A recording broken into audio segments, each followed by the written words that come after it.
Bonsoir à tous, c'est la fin du Mercato dans 4h15. Les Bleus sont à Clairefontaine et Cristiano Ronaldo est triste. C'est l'actualité de ce 20h foot. Bonsoir François Pinet. Bonsoir Pascal. Cristiano Ronaldo pour en parler, notre spécialiste espagnol. Bonsoir Juan José Dorado. Buenas tardes. Tristesse sur toute l'Espagne. Tristesse sur toute l'Espagne. Que se passe-t-il dans le cœur et dans l'âme de Cristiano Ronaldo?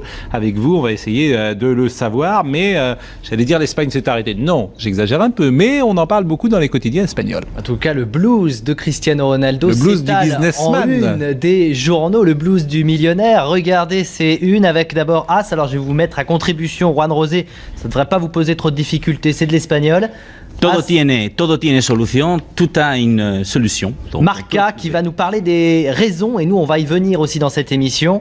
Pourquoi il est triste, et il nous explique qu'il y a plusieurs raisons. Mundo Deportivo et Sport, ça c'est intéressant parce que ce sont les journaux catalans, donc pro-Barça.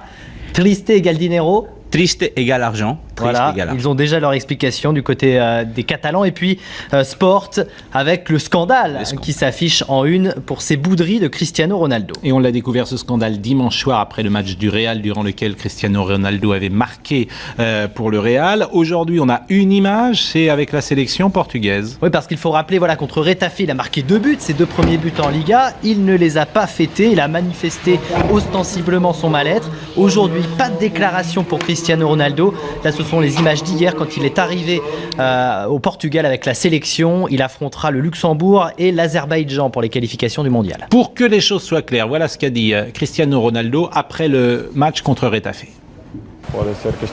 Je suis un peu triste. C'est l'unique raison pour laquelle je ne célèbre pas mes buts. Je ne suis pas heureux. Les gens savent très bien pourquoi. Est-ce à cause de la récompense donnée à Iniesta? Non, ce n'est pas ça. Il y a des choses beaucoup plus importantes. Je ne vous en dirai pas plus. Les gens du club savent très bien pourquoi. C'est personnel ou professionnel? C'est professionnel. Les gens savent très bien pourquoi. Justement non, il y a des choses plus importantes. On s'est dit malheur dans la famille de Ronaldo, et François Pinet a enquêté 3 hypothèses. Voilà, on a sorti 3 hypothèses. Ce sont les hypothèses qui ressortent le plus souvent. Alors il en a parlé dans l'interview que vous avez entendue. Cristiano Ronaldo visiblement n'aurait pas supporté la récompense d'Andrés Iniesta, qui a été désigné joueur européen de la saison par l'UEFA. Regardez cette image. Alors lui il dit que non, ce n'est pas ça, mais l'orgueil du Portugais a peut-être été touché.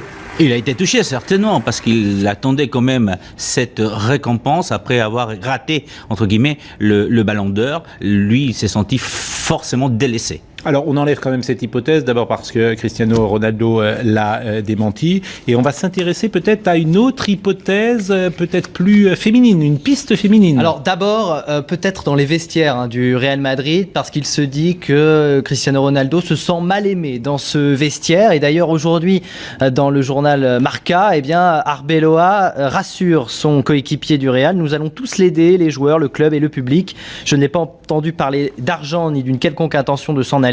Il a tout notre soutien et notre affection.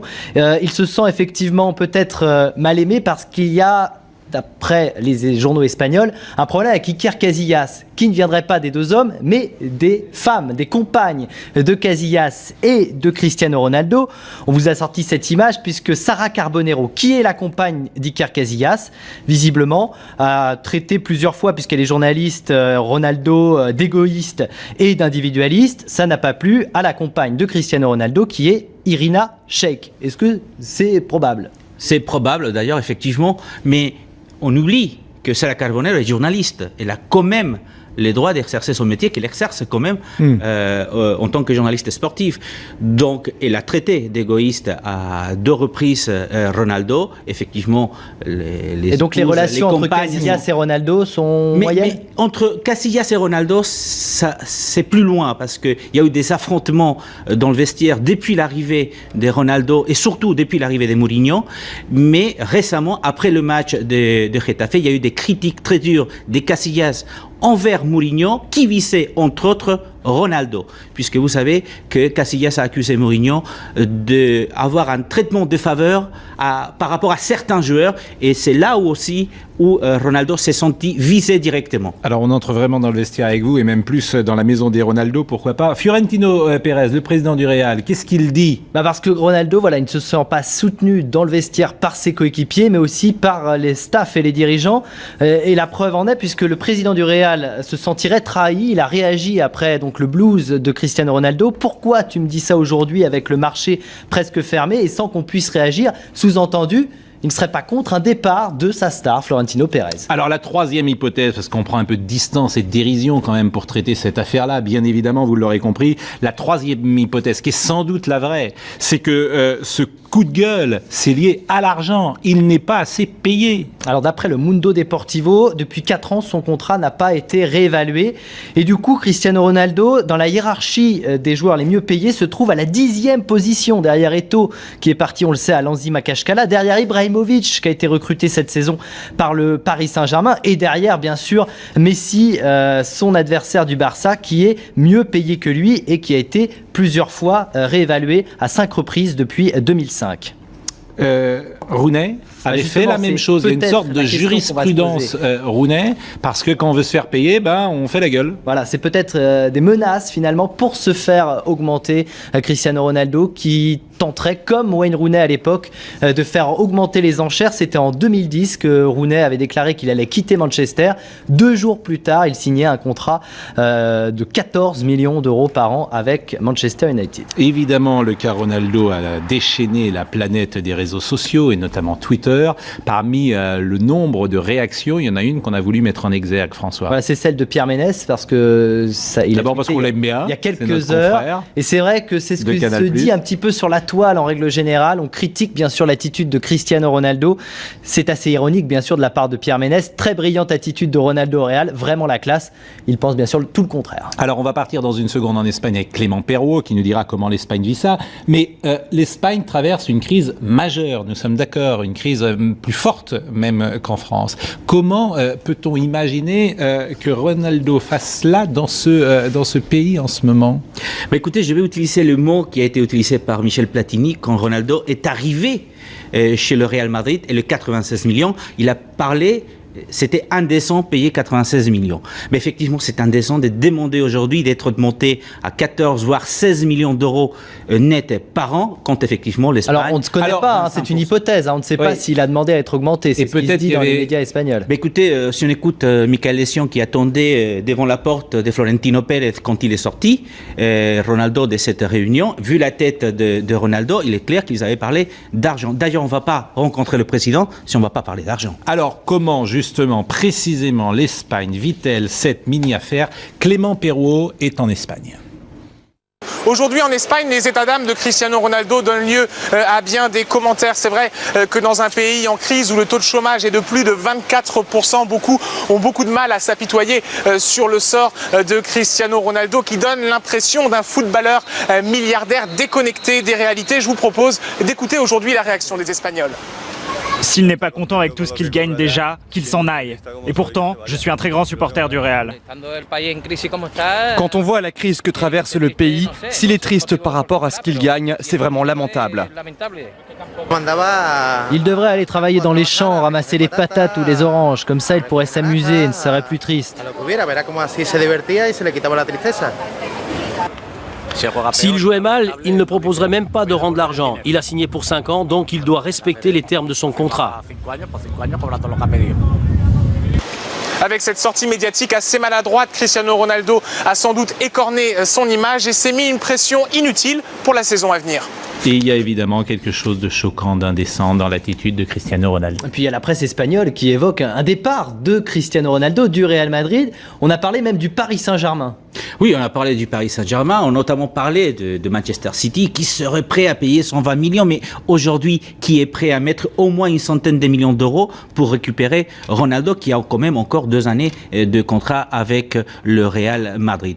C'est quand même. Vous pensez qu'il va rester et qu'il va signer un nouveau contrat? Je crois qu'il va rester prêté, qui va signer un nouveau contrat.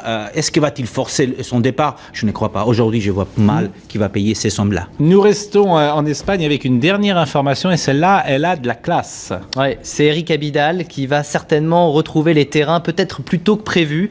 En tout cas, il a été inscrit dans la liste des 25 joueurs qualifiés par le Barça pour disputer la Ligue des Champions. On rappelle qu'Eric Abidal a été transplanté du foie en avril dernier et il a repris déjà les séances d'entraînement en salle.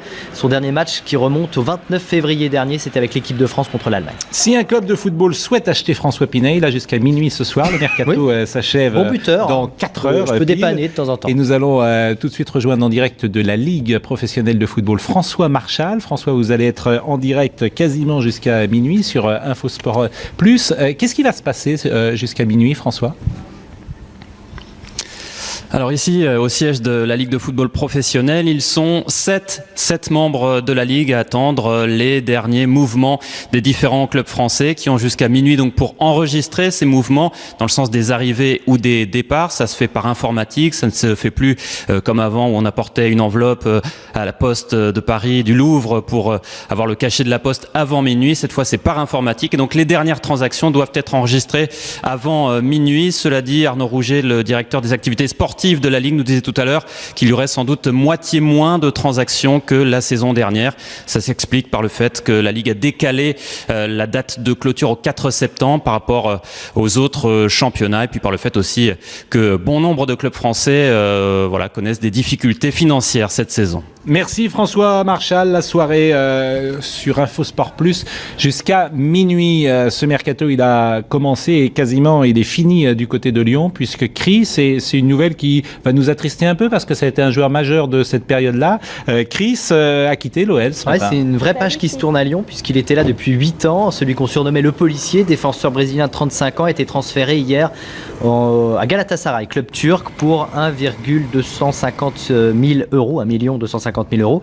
Il a passé 8 ans en France et il a remporté 3 fois le championnat de France avec Lyon.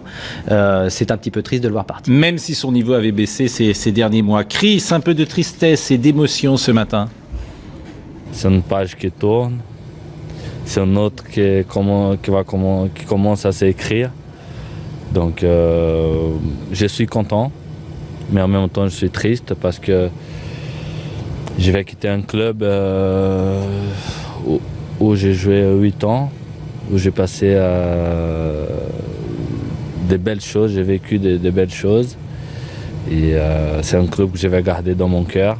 Bien sûr que je voulais rester à Lyon, je voulais finir ma carrière à Lyon, mais il y a eu cette proposition, c'était intéressant pour moi, c'était intéressant pour Lyon aussi, donc on se met d'accord. Maintenant, c'est une nouvelle aventure pour moi et j'aime bien. Chris a 35 ans. Dans la deuxième partie de 20h Foot, deuxième mi-temps, nous allons parler évidemment des dernières infos et du mercato. Nous recevrons également Francis Lalanne qui va être avec nous pour parler de l'équipe de France. C'est le supporter numéro 1 quasiment des Bleus. Il est tout juste 20h dans quelques secondes. Ce seront les informations de Léa Salamé. Nous revenons pour la deuxième mi-temps de 20h Foot. À tout de suite.